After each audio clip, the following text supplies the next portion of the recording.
സംസ്ഥാനത്ത് PM-ശ്രീ മരവിപ്പിച്ചതിനെ തുടർന്ന് കേന്ദ്രം നൽകാമെന്ന് സമ്മതിച്ച SSK ഫണ്ട് മുടങ്ങി.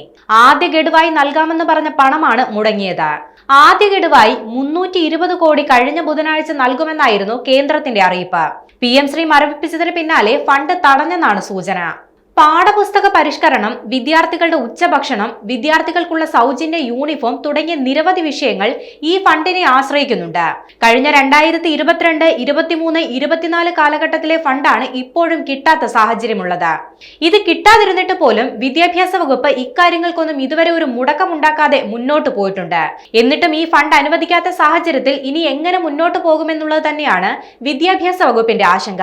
അതേസമയം PM-ശ്രീ പദ്ധതിയിൽ ധാരണാപത്രം മരവിപ്പിക്കാൻ കേരളം കേന്ദ്ര സർക്കാരിന് അയക്കുന്ന കത്തിന്റെ വിശദാംശങ്ങൾ പുറത്തുവന്നു.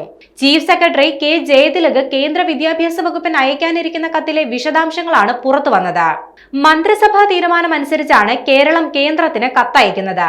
മന്ത്രിസഭ PM-ശ്രീ വിഷയവുമായി ബന്ധപ്പെട്ട് 7 അംഗ സബ് കമ്മിറ്റിയെ നിയോഗിച്ചിട്ടുണ്ട്. ഈ സബ് കമ്മിറ്റി PM-ശ്രീ സംബന്ധിച്ച് വിശദമായ പഠനം നടത്തും. പഠന റിപ്പോർട്ട് വരുന്നതുവരെ കേരളം PM-ശ്രീ കരാറുമായി മുന്നോട്ട് പോകുന്നില്ല. തൽക്കാലം മരവിപ്പിക്കാനുള്ള തീരുമാനമാണ് മന്ത്രിസഭ എടുത്തത്. ഈ തീരുമാനത്തോട് കേന്ദ്രം സഹകരിക്കണമെന്ന് അഭ്യർത്ഥിക്കുന്നുവെന്നും കത്തിൽ പറയുന്നുണ്ട്. എന്നാൽ എത്ര സമയത്തേക്കാണ് കരാർ മരവിപ്പിക്കുന്നതെന്ന് കത്തിൽ പറയുന്നില്ല. ധാരണാപത്രം തയ്യാറാക്കിയ വിദ്യാഭ്യാസ വകുപ്പ് തന്നെയാണ് കത്ത് തയ്യാറാക്കിയിരിക്കുന്നതും. സബ് കമ്മിറ്റിയിലുള്ള CPI-യുടെ മന്ത്രിമാരായ K. രാജനെയും P. പ്രസാദിനെയും കത്തിന്റെ ഉള്ളടക്കം ധരിപ്പിച്ചിട്ടുണ്ട്. അവർ കൂടി സംതൃപ്തരായതിനു ശേഷമായിരിക്കും ചീഫ് സെക്രട്ടറി കേന്ദ്രത്തിന് കത്തയക്കുക.